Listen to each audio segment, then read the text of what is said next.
Murakoze Inkomezi TV, turabashimiye ubutumire bwanyu. Imana ibaho umugisha. Amazina yanjye nitwa Semana Innocent, Paruwase ya Sumba, Torero ry'Akarere rya Nyamagabe. Nkaba ngira ngo tuganire ijambo ry'Imana Imana yashyize ku mutima wanjye kuri uyu munsi. Turarisoma mu gitabo cya Danieli ibice 5, turahera ku murongo wa 28. Ibice 5 umurongo wa 25-28. Dusome mu izina rya Yesu. Ibice 5 umurongo wa 25 tugeze ku murongo wa 28. Kandi ibyanditswe nibyo ibi: meni tekeri ufarisini. Kandi bisobanurwa bitya: mene bisobanurwa ngo Imana ibaza imyaka umaze ku ngoma iyishyiraho iherezo. Tekeri bisobanurwa ngo wapimwe mu bipimo ugaragara kudashyitse. Kandi peresi bisobanurwa ngo ubwami bwawe buragabwe buhawe abamedi n'abaperesi. Nuko Berushazari ategeka ko bambika Danieli umwenda w'umuhengeri n'umukufi w'izahabu mu ijosi, kandi ko bavuga baranguruye ko azaba ubutware wa 3 mu bwami. Ariko iryo joro Berushazari umwami w'Ubukaludaya aricwa, ubwami buhabwa Dariyo w'Umumedi wari umaze nk'imyaka 62 avutse. Turongeraho amagambo ari mu gitabo cya Yobu, ibice byaho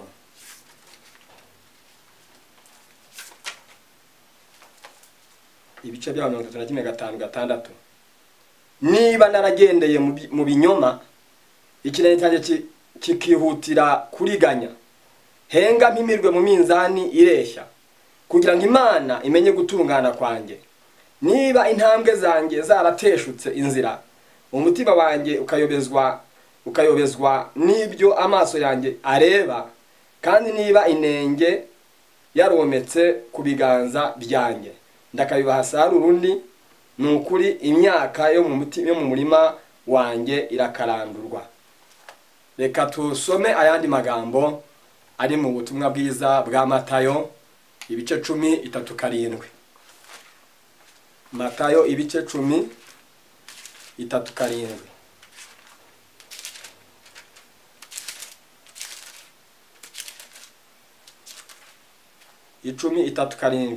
Ukunda se cyangwa nyina kubandutisha ntaba akwiriye kuba uwanjye, kandi ukunda umuhungu we cyangwa umukobwa we kubandutisha ntaba akwiriye kuba uwanjye. Imana ishimwe cyane. Nyagasani Imana turagushimiye. Uyu ni umwanya mwiza uduhaye wo kuganira ijambo ryawe. Tugushimiye ko waduteguriye uyu mwanya. Tugushimiye uburyo urabana natwe. Tugushimiye uburyo watugiriye neza. Tugushimiye umurariko mwiza w'aya masaha. Ngwino ubane natwe muri iri jambo, kandi ngwino udufashe utugirire neza. Mu izina ryera rya Yesu, amen. Murakoze cyane. Ndagira ngo tuganire ku ntego ivuga ngo imbere yawe hari umunzani.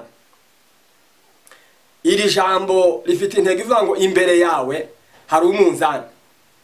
Iri rishatse kuvuga ngo mu buzima bwa buri munsi, aho dutuye, mu mirimo dukora, hari umunzani.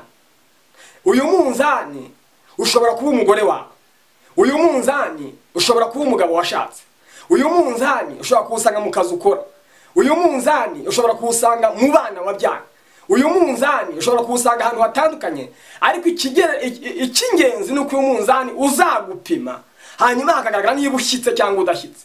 Ubusanzwe mu buzima busanzwe iyo umuzigo wegetse ahantu, abantu bakaza bareba umuzigo, nta n'umwe ushobora kumenya niba umuzigo urimo ibiro 50 cyangwa ibiro 80.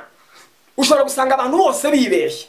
Ariko iyo umunzani ubonetse bagaterekaho umuzigo, abantu babasha kumenya bati uyu muzigo ufite ibiro 50 cyangwa ufite ibiro 60.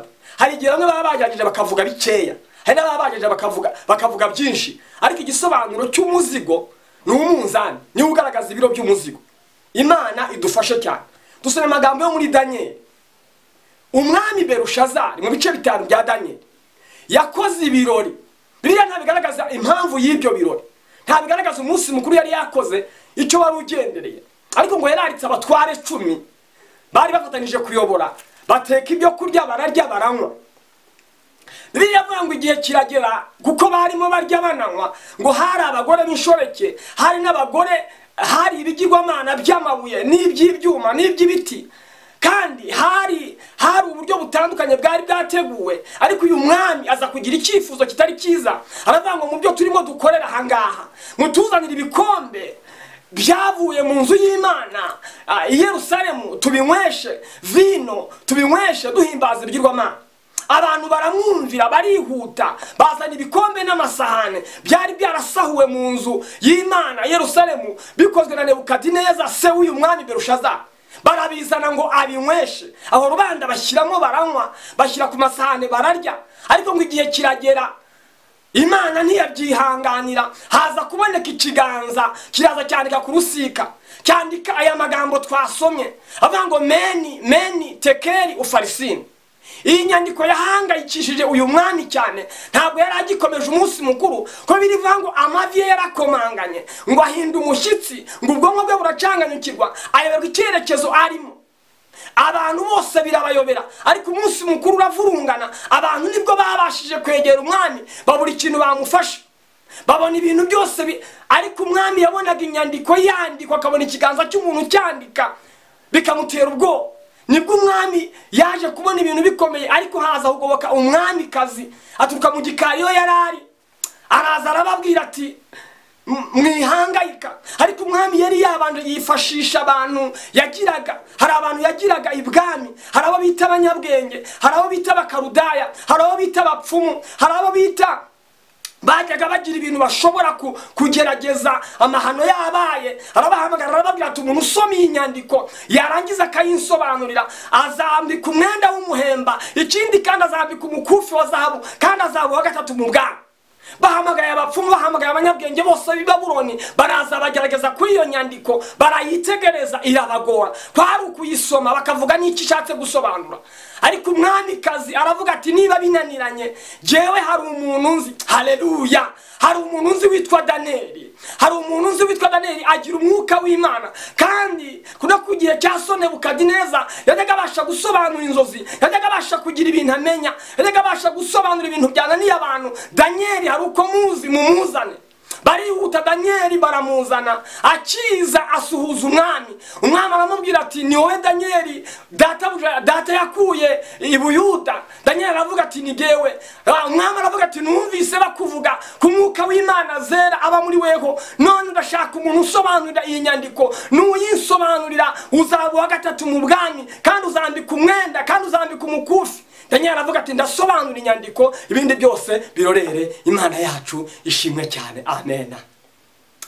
Hakenewe abantu barimo umwuka w'Imana. Ahantu hose haba hakenewe abantu barimo umwuka w'Imana, bashobora kumvikanisha abandi, bashobora guturisha ibibazo, bashobora gusengera abandi, bashobora gutanga inama zubaka, bashobora kuza bakamenya uko ikibazo cyakemuka. Haba hakenewe abantu barimo umwuka w'Imana igihe cyose. Imana ishimwe, haleluya, haleluya. Daniyeli araza areba inyandiko, haleluya. Daniyeli ndamubona agiye kuyisoma.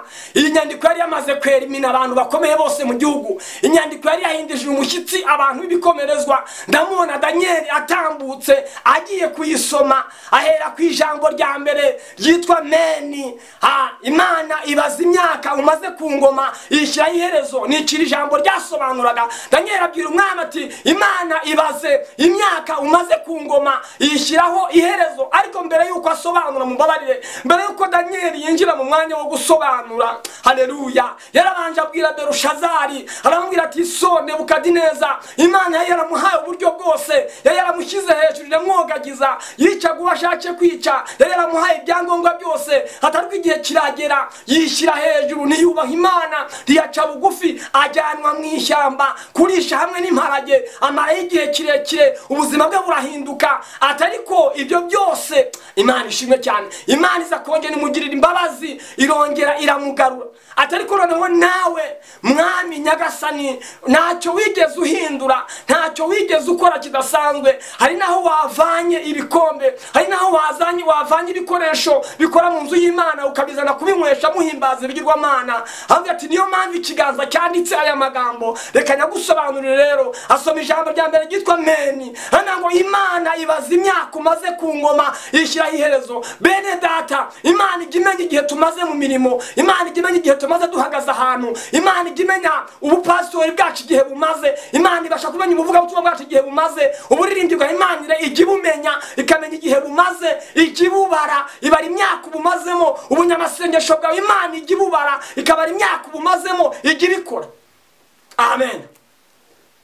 Uyu mwami Danieli amaze kuvuga iri jambo rya mbere avuga ngo Imana ibaze imyaka umaze ku ngoma yishyizeho iherezo. Tekeri, iri jambo tekeri rirasobanura ngo wapimwe mu bipimo ugaragara kudashyitse. Niyo mpamvu dufite intego ivuga ngo imbere yawe hari umunzani ugambiriye kugupima, imbere yawe hari umunzani wa musore we ugambiriye kugupima, imbere yawe wa mubyeyi hari umunzani ugambiriye kugupima. Wa musore umunzani wawe ushobora kuba umukobwa uzarambagira, wa mukobwa umunzani ushobora kuba umusore uzakureshya. Hari umunzani mu buzima busanzwe, hari umunzani ukurekereje ngo ugupime, ariko ikigendereye sinzi niba uzaboneka ushyitse cyangwa se udashyitse. Uyu Danieli abwira umwami, aramubwira ati tekeri, iri jambo wabonye ryandikwa rirasobanura ngo wapimwe mu bipimo ugaragara yuko udashyitse. Imana iturengere. Ni kenshi dupimwa, ni kenshi dupimwa n'abana twabyaye, ni kenshi dupimwa mu kazi dukora, ni kenshi dupimwa aho tugenda hose, ni kenshi dupimwa ibigaragazo bikaza bikadupima, ni kenshi duhura n'amakuba, ni kenshi, ariko ikigendereye Imana irashaka ko tugaragara dushyitse mu minzani yose duhura nayo. Imana iturengere. Asoma ijambo rya gatatu rivuga ngo Peresi, rivuga ngo ubwami bwawe buragabwe buhawe Abamedi n'Abaperesi. Imana iturengere. Uyu mwami ikiragara nuko ibyo byari birangiye, n'ubwami yahise bukurwaho iryo joro ngo baramwica, ubwami bwe buhabwa undi mwami. Sinshaka kubitindamo cyane, nditindira kuri iri jambo rivuga ngo wapimwe mu bipimo ugaragara yuko udashyitse. Mbabwire bene data, inzu zose mubona zubatse, ntabwo wabasha kumenya inzu ikomeye utazanye umunzani ngo uyipime. Ibipimo bipima amazu birahari. Matayo 7:24 haranga umuntu wumva amagambo yanjye akayakomeza azaba ari nk'umunyabwenge wubatse inzu ye ku rutare. Ngo imvura iragwa, imiyaga irahuha, imivu iratemba, byose byikubita kuri iyo nzu, ngo ntiyagwa kubera ko yari ishinzwe ku rutare. Ngo ariko umuntu wumva amagambo yanjye ntayakomeza azaba ari nk'umupfapfa wubatse inzu ye ku musenyi. Imvura iragwa, imivu iratemba, imiyaga irahuha, byose byikubita kuri iyo nzu, iragwa kandi kugwa kwayo kwabaye kunini. Iyo amazu yose tuyaruzi yubatse, ntabwo twabasha kumenya inzu yubatswe mu buryo bukomeye. Ariko iyo umuvu uje, umunzani witwa umuvu, umunzani witwa umuyaga, umunzani witwa ishuheri, ibiyo bije bigaca ku nzu, tubasha kumenya niba barayubakirije ibintu bikomeye, tubasha kumenya niba iyi nzu ikomeye, tubasha kubimenya kubera yuko haje ibipimo bipima inzu. Imana itugiriye neza. Niko no mu buzima busanzwe bwa Gikristo bumeze. Umuntu ntabwo twamumenya, erega ntabwo twakumenya, ntabwo twakumenya. Wagize imyaka 20 cyangwa 18, uhita ubona umugabo arakujyana ubaho neza, ntabwo twakumenya rero. Warize ukirangiza kwiga, uhita ubona akazi keza, ubona n'amafaranga ubaho neza, ntabwo twakumenya rero. Ariko hari n'abandi bize ntibabona akazi, ntibabona amafaranga. Abo ngabo nabo tubasha kubamenya, tukareba uburyo bahagaze, tukareba uburyo bagenda mu buzima bwa buri munsi. Ariko ikigendereye, hagarara neza, wicare ku munzani neza. Twasomye amagambo y'Imana muri Yobu 3:5-6. Ahubwo niba naragendeye mu binyoma, girenge cyanjye kikihutira kuriganya, henga bimirwe mu minzani 2 ireshya. Mugaragu w'Imana Yobu turamwibuka, yagiye ku munzani kandi agaragara ashyitse, yicaye ku munzani neza agaragara ashyitse. Byageze n'igihe umugore nawe amupima, aramubwira ati iyi Mana yihakane twipfire nta kintu kitumariye. ariko Yobu akomeza avuga amagambo akomeye cyane, akomeza yiringira Imana, akomeza yikomeza. Turamubona Yobu ko yagiye abura ibye byinshi, akabura amatungo, akabura abana be, ariko yajya kuvuga akavuga ngo Uwiteka niwe wabimpaye, nabijyane. Imana ishimwe cyane. Turamubona Yobu inshuti zimuhagurukira, minzani myinshi yicaraho, inshuti ziramuvuga, ba Birudadi baramuvuga, bande yande, ariko akavuga ngo umutima wanjye ntabwo uzagira icyo nshinja, nzakomeza kuba inyangamugayo. Imana idufashe kandi tugirire neza. Ndakwifuriza gukomera, ndakwifuriza gupimwa kandi ukagaragaza ibiro byuzuye. Dufite abantu benshi dusoma muri Bibiliya, iminzani yabashyizwe imbere imaze kubapima, baboneka badashyitse. Turafata urugero kuwitwa Samusoni, tumubona mu gitabo cy'Abacamanza. Uyu Samusoni umunzani wagiye kumupima ni umunzani witwa Delila. Delila baramumutumye igihe kirekire, kandi Samusoni yari arimo imbaraga z'Imana, yari mu mwuka w'Imana, yari umukozi w'Imana. Ariko igihe kiragera haza umunzani witwa Delila. Uyu Delila yamugerageje kenshi, amubwira ngo niki kintu cyagucogoza, ubusanzwe niki kintu cyagucogoza, niki kintu cyakubuza kujya muri korari buri gihe, niki kintu cyakubuza kujya mu badiyakoni buri gihe, niki cyagucogoza amasengesho ya usenga y'urudaca, niki cyagucogoza, niki cyakubuza gutanga amafaranga mu bwitange ko tubona utanga menshi kuruta y'abandi, niki cyagucogoza muri za nibature, niki cyagucogoza. Delila zamubaza amagambo nka Samusoni. Imana idufashe cyane. Agenda amubwira uko agenda intege zigabanuka, amubwira ngo baboheshe insuri mbisi, bamboheshe imigozi iteye gutya na gutya, nacogora nkaba nk'abandi. Uko niko bigenda. Hari abadayimoni baturutse ikuzimu kandi bahawe ibiguzi, bemerewe ibiguzi. Niyo mpamvu buri gihe baragusura buri gihe, bakakubaza ukuntu wacogora gute, wahagarara kuririmba gute, wahagarara mu budiyakoni gute, wareka kwihana gute, mbega waba nk'abandi gute. Ijambo kuba nk'abandi ni ijambo rikomeye. Abandi ntibatinya gusinda, abandi ntibatinya gusambana, abandi baragambana, abandi barabeshyerana.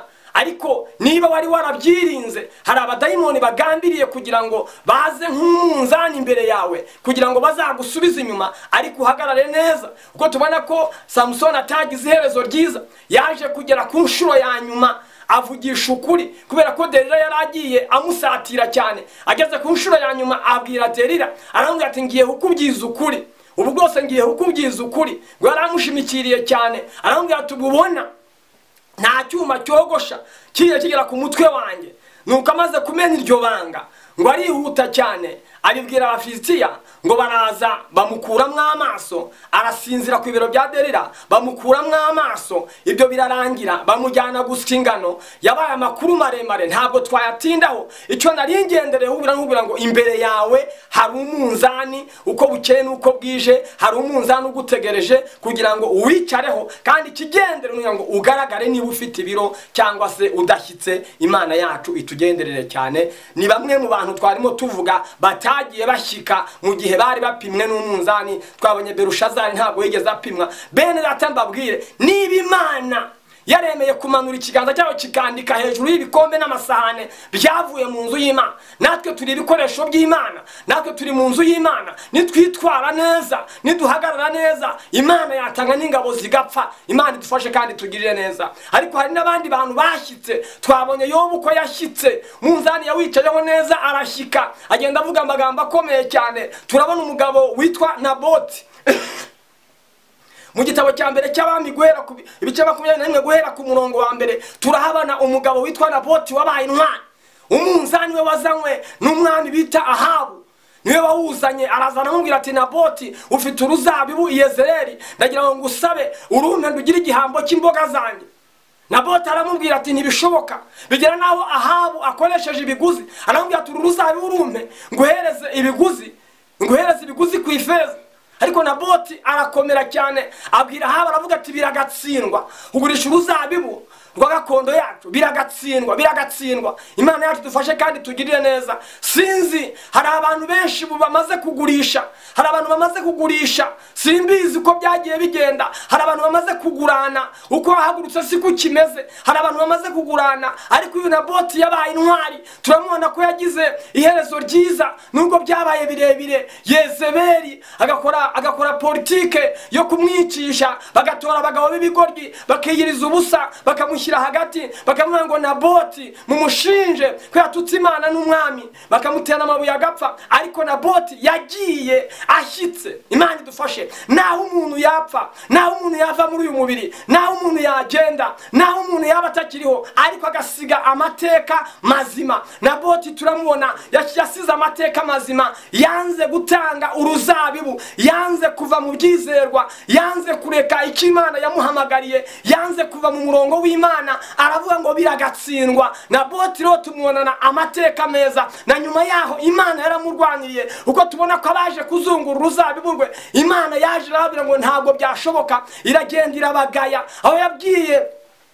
Aho yabwiye uyu mwami ari mu ruzabibu yaje kuruzungura, ikamubwira amagambo akomeye, ngurishe kandi urazunguye. Iramubwira ngo aho imbwa zarigatiye amaraso ya Naboti niho zizarigatira n'ayawe. Ni inkuru ndende, twagira ngo twumve ko Naboti yabaye intwari muri uru rugendo kandi akadutangira urugero rwiza. Turabona Yosefu, amen.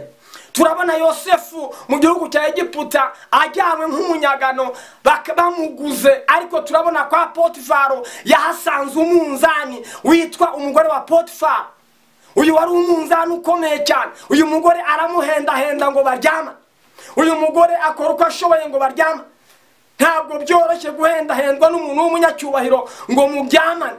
Ariko uyu mugabo yari ari mu mwuka w'Imana, yari ari mu imbaraga z'Imana. Hari icyo yari yarahagurukanye. Amenya neza ko umunzani umushyikiye, amenya neza ko umunzani umugeze imbere. Aravuga ngo muri uru rugo databuja yanshinze ibintu bigiye bitandukanye, ariko wewe ntabwo yakumpaye. Uyu mugore aratekinika uko ashoboye kose, aramubeshyera, ajya mu buroko. Ariko tubona ko Yosefu yagize iherezo ryiza, nawe ahagarara neza, agaragara ashyitse. Amen, haleluya. Bene data, iri jambo rivuga ngo wapimwe mu bipimo ugaragara yuko udashyitse, ni ijambo rikomeye cyane. Abapimwa ni benshi, ariko abashyika ntabwo ari benshi. Abapima umubare ni muremure, ariko abashyika ntabwo umubare ari muremure. Hari iminzani igiye itandukanye.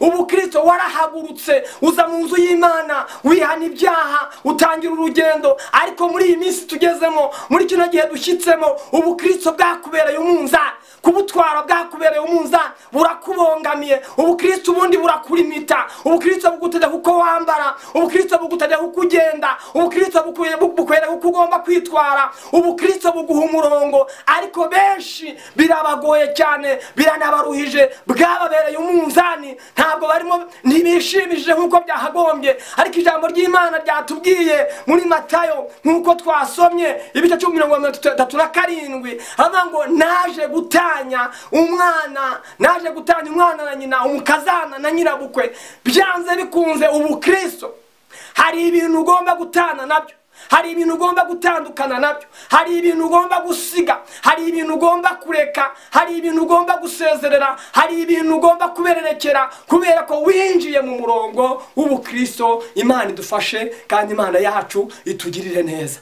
Hari umunzani, ibyo wiyemereye ubwawe bikubereye umunzani, ibyo wemereye Imana bikubereye umunzani. Ndakubwira ngo hari n'ibyo wemereye Imana, hari ibyo wemereye n'abantu. Ibyo byose bigera igihe bikaguhindukira umunzani. Imana idufashe. Hari inkuru iri mu Bami ba mbere ibice 2:36, mwanya wacu si bunini cyane, ariko ni inkuru ivuga ku muntu bita Shimeyi. Imana idufashe. Shimeyi niwe wa wundi, Shimeyi ni wa wundi watutse Dawidi, akamukorera ibintu by'ubugome bwinshi, akamugirira nabi. Ariko mu gihe Dawidi yari arimo atanga umurage ku muhungu we Salomo, agenda amwereka abantu batagiye bagenza neza, agenda amwereka abantu bagiye bamutambamira. Aramubwira ati na Shimeyi uzarebe uko umugenza, uzarebe ukuntu wazabigenza, kuko nawe ntabwo yambereye mwiza. Ariko tubone ko Salomo ntabwo yihuse agirira nabi Shimeyi, ahubwo akimara kujya ku ngoma yahamagaye Shimeyi, aramubwira ati hari ikintu ngusabye, ugende wigire wiyubakire inzu i Yerusalemu, ugende uyigumemo, nindamuka numvise wambutse akagezi kitwa Kidironi ukakambuka, amaraso yawe azakubeho. Imana idufashe cyane. Uyu ni umunzani wa Shimeyi. Nuramuka wambutse akari akagezi kitwa Kidironi bakambwira ko bakambutse, amaraso yawe azakubarweho. Shimeyi aragenda aravuga ati ibyo biroroshye, agenda aba muri ubwo buzima. Hashize igihe baramubwira bati abagaragu bawe baracitse baherereye hana. Shimeyi asaga n'ubundi kubakurikira bizamusaba kwambuka kariya kagezi, umunzani uburamushyikiye, yibaza ukuntu yabigenza, atekereza muri ubwo buryo, aribaza, ariko birangira yambutse, birangira kurikiye abagaragu be. Babwira Dawidi, babwira Salomo bati Shimeyi hari ukuntu byagenze, yishe amasezerano. Imana idufashe. Shimeyi baramufata, bamaze kumufata bamushyira umwami. Umwami amubaza impamvu. Shimeyi asobanura uko byagenze, ariko iyi nkuru irangira Shimeyi bamwishe adashyitse, kubera ko yishe amasezerano yagiranye n'umwami. Imana idufashe kandi Imana yacu itugirire neza. Ndagira ngo nkubwire muri uyu mwanya, hari ibintu byinshi biri imbere yawe, ugomba kubihereza umurongo. Nutabihereza umurongo bizaba umunzani wawe. Mbibutse ko ikigero ugezemo gishobora kuba umunzani wawe. Ugeze mu busore, hafi aho ngaho harimo umunzani wawe. Mbibutse ko isura yawe, ukuntu usa, ukuntu umeze, aho wavukiye, umuryango uvukamo, ibyo bishobora kuba umunzani wawe. Imyaka ugize mu buzima busanzwe, niba uri umukobwa, niba uri umusore, ibyo bishobora kuba umunzani wawe. Tubwirwa n'iki ko umuntu yicaye ku munzani ntashyike? Ni cya gihe tumubona mu kintu, tukamubona mu kintu runaka, hirya y'ejo abantu bakwitegereza bakabona cya kintu ntabwo yabashije kucyitwaramo, ntabwo yabashije kugikiranukamo. Abantu bashobora kuba bakuzi mu kigeragezo runaka, bakaba bose bakize, bakavuga bati muri ino minsi kanaka afite igeragezo kimeze gutya, dutegereje kureba uko bizagenda. Abantu bakajya hirengeye kugira ngo barebe uko bizagenda. Ariko mu Kristo mwene data, hagarara neza, uwo ni umunzani wawe. Ubukene bukubayeho igihe kirekire, uwo ni umunzani wawe. Kuba abandi bafite akazi wowe utagafite, uwo ni umunzani wawe. Ntabwo bivuze ngo bizakubuza gukiranuka. Imana ntabwo izatubaza, Imana ntabwo izatubaza ibintu birebire cyane, ahubwo izatubaza uko twitwaye mu bibazo twagiye ducamo. Imana yacu idufashe kandi tugirire neza. Ijambo ry'Imana riravuga muri Yakobo cyo cyambere ku murongo wa 12, riravuga ngo hahirwa umuntu wihanganira ibimugerageza, kuko namara kwemerwa azahabwa ikamba ry'ubugingo. Bene data mbasabe, ibitugerageza ni byinshi, ariko ntabwo turageza igihe twemerwa, turacyarwana nabyo. Hahirwa umuntu wihanganira ibimugerageza, kuko namara kwemerwa azahabwa ikamba ry'ubugingo, iry'Imana yasezeranije abayikunda. Kajambo kavuga ngo namara kwemerwa. Abantu bose bageragezwa, finaloma siko bemerwa. Hari abagera kuri finali ntibemerwe bakamugaya. Hari ijambo ry'Imana ryanteye ubwoba, ryanditse mu Byahishuwe, riravuga ngo hanze hazaba imbwa n'abarozi n'abasambanyi n'umuntu wese ukunda kubeshya akabikora. Najyaga ngira ngo izimbwa niziri abantu batunze zimoka, hanyuma nizira zifite imirizo abantu bashyira ku bipangu. Izimbwa bananiwe ibintu by'Imana, n'abantu batashoboye gukora ibyo bagomba gukora. Bibiliya ikagenda ikabita imbwa. Mumbabarire si ugutukana, ariko Bibiliya ivanga abo bantu batashoboye gukora ibyo bagomba gukora. Hari n'igihe no mu buzima busanzwe kanaka kaganira na kanaka akabwira ati have shahu yambereye ikibwa, si wa wundi uvuga urya yambereye ikibwa, twarabanaga mu nzu, ibitanda yarabitwaye, yambereye ikibwa, twarabanaga mu nzu, antwarira imyambaro, yambereye ikibwa. Bivuga ngo abo ngabo hanze hazaba imbwa n'abarozi n'abasambanyi n'umuntu wese ukunda kubeshya akabikora. Ihanganire umunzani wicayeho muri ino misi.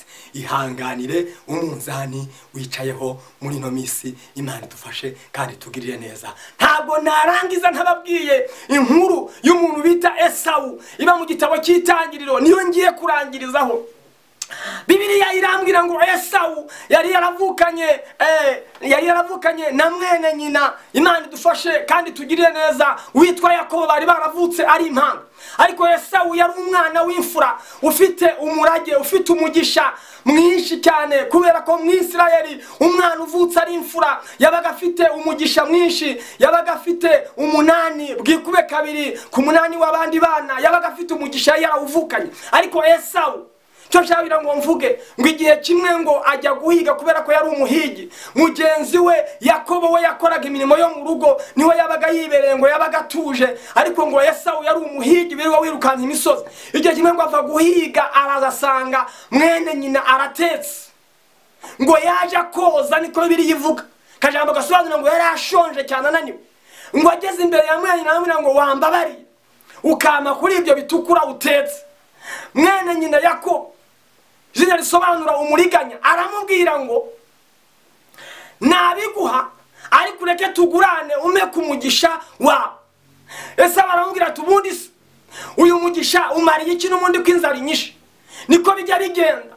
Abantu benshi bakiyambura iby'agaciro, abantu benshi barambitse agakiza hasi, abantu benshi barambitse imigisha y'Imana hasi, bavuga bati ubundi se bimariye, ubundi se ko ngumiwe ngize 45, ubundi agakiza kamariye iki? Ubundi se ko nize nkaba nafite akazi, ubundi agakiza kamariye iki? Ubundi se kuruza hano ubukene bungeze, ubundi agakiza kamariye iki? Yakobo aramubwira ati manika amaboko urahire, umbwire yuko umpaye umugisha wawe, nanjye nguhe ibyo kurya. Inzara y'umunsi umwe, bene data twitondere iri jambo, inzara y'umunsi umwe, inzara y'umunsi umwe irakomeye cyane. Inzara y'umunsi umwe uyitondere, yatuma uva mu bintu wari kuzabamo ubugingo bw'iteka, yatuma iva mu murage ukomeye cyane. Yakobo ngo arambwira ati manika ibiganza umbwire yuko umugisha wawe umpaye nguhe ibyo kurya. Imana idufashe. Hanyuma ngo Esawu amanika ibiganza, ararahira, aravuga ati ndarahiye umugisha wanjye uwijyanire. Imana idufashe cyane, umurage w'umwana w'imfura uwijyanire, hanyuma unyihere ibishyimbo nirire. Imana idufashe. Ngo arangije arawutanga umugisha, arangije bamuha ibishyimbo ararya. Aya makuru uyakurikirana neza, ise agiye gutanga iminani, niho usanga yuko yamuhamagaye kuko yari umwana w'imfura. Aramubwira ati rero jya mu ishyamba. Haleluya. Aramubwira ati jya mu ishyamba unshakire umuhigo, hanyuma uzane untekere inyama zo kurya, nguheshe umugisha kuko ngeze igihe nshaje. Ngo nta nubwo yari akibona. Imana idufashe kandi tugirire neza. Hanyuma uyu mugabo Yakobo, uyu muhungu Esawu ntabwo yagombaga kubona umugisha kuko yari yarawutanze cya gihe. Hanyuma nyina amaze kubyumva, Imana idufashe cyane kuko yikundiraga Yakobo, ahita abwira Yakobo, aramubwira ati numvise papa wawe abwira Esawu ngo ajye guhiga azane inyama kugira ngo ahabwe umugisha. None nyura mu matungo uzane itungo turibage, hanyuma turebe ukuntu twabigenza ubone umugisha wari uwa mukuru wawe. Imana idufashe kandi tugiye neza. Uburiganya bwatangiye kera. Hanyuma barihuta cyane babaga intama, bamaze kuyibaga baraza ngo bateke inyama bazishyira umusaza. Hanyuma ahita yatura umugisha kuri Yakobo. Ariko tumurebe Esawu nawaje avuye mu ishyamba, avuye guhiga. Imana idufashe kandi tugirire neza. Uyu musaza ntabwo yari akibona, ntabwo yari akitegereza neza kuko bamuzaniye inyama kandi zari zizanywe na Yakobo. Araza aramukorakora, aravuga ati ndumva cyakoze ujya kumera nka Esawu umwana wanjye w'imfura, ndiniki kuboneje umuhigo vuba. Arangije amwaturaho umugisha wose, amuvugaho ya magambo yose. Arangije umugisha arawujyana. Hanyuma Esawu kubera ko cya gihe amanika ibiganza akikuraho umugisha atigeze abona n'umwanya wo kwihana, yaje asanga umugisha bawutwaye, nibwo yaje atungutse imbere y'umusaza. Imana idufashe kandi tugiriye neza. Yaje atungutse imbere y'umusaza, aramubwira ati narinje gutora umugisha. Aramubwira ati umugisha mukuru wawe murumuna wawe yawutwaye. Imana idufashe. Yakobo niryo zina, ni umuriganya, umugisha yawutwaye. Uyu muhungu Esawu, Imana idufashe, aburana umugisha arira n'amarira menshi, avuga ati data nanjye mpesha umugisha, ese nta wundi mugisha usigaye, ese nta wundi mugisha waba usigaye. Aramubwira ati umugisha nawutanze uzaba umugaragu wa murumuna wawe, uzamukorera azagutwara. Amagambo nkayo ngayo. Ndagira ngo nsozereze ku ijambo rivuga ngo bene data, iminzani irahari. Waba umukristo, waba utari umukristo, waba waraguye, waba warasubiye inyuma, ariko hari iminzani. Hari iminzani yateguwe na Satani n'abadayimoni. Hari n'iminzani Imana ubwayo yiteguriye. Imana idufashe. Hari n'iminzani Imana ubwayo yiteguriye kugira ngo abantu bayicareho. Imana irebe niba bakomeye cyangwa se boroshye. Imana irebe niba bashyitse. Imana idufashe. Njya nibuka umubyeyi bita Hana, yari yicaye ku munzani wateguwe n'Imana kandi yarangije urugendo rwe ashyitse. Uyu munzani wari umunzani wo kutabyara. Bibiliya iravuga ngo Imana yaramuzibye inda ibyaha, abyihanganiramo, akomeza igihe cyo gusenga, amara igihe asenga, arangiza igihe asenga. Ariko igihe kiragera Imana imuha umwana bita Samweli. Turamubona Hana amuzanye mu rusengero amuririmbira. Imana ishimwe, yagaragaye ashyitse. Iyi minzani yose dufite igendereye kutugaragaza niba duhitse cyangwa tudashyitse. Imana idufashe. Ubuzima ubayemo ni umunzani wawe, aho utuye ni umunzani wawe, imirimo ukora mu nzu y'Imana ishobora kuba mu munzani wawe, impano ufite zishobora kuba umunzani wawe. Twavuga ibintu byinshi, ariko bene data turashoje. Twari ku ijambo rivuga ngo imbere yawe hari umunzani, ugendereye kureba niba uhitse cyangwa udashyitse. Ariko ndakwifuriza ko ibizagupima byose, iminzani yose uzahura nayo, uzaboneka ushyitse. Imana idufashe, ihanganire ibiriho byose kandi wambara imbaraga. Imana ishimwe. Turashoje. Imana ibaha umugisha. Turabashimiye kandi tubasabiye umugisha. Inkomezi TV mwakoze cyane kudutumira iri jambo n'abari bari kuryumva. Imana ibaha umugisha kudutega amatwi. Reka dusenge. Turagushimiye Nyagasani Imana, turaguhimbaje Data wa twese. Uri Imana igira neza, uri Imana ikomeye. Turi ku ijambo rivuga ngo wapimwe mu bipimo ugaragara ko udashyitse. Ibidupima birahari hanze aha, ariko ibisubizo bimeze gute? Umuntu wese yareba igisubizo kimubonekaho iyo amaze gupimwa. Dushoboze rero, shoboze abagabo, shoboze ababyeyi, shoboze abasore, shoboze abakobwa. Umuntu wese umushoboze kumenya umunzani umuri imbere, amenye nuko yawicaraho kandi amenye nuko yawihanganiraho. Bana natwe muri iri jambo kandi urisobanurire kuko ntarisobanura, mu izina rya Yesu. Amen.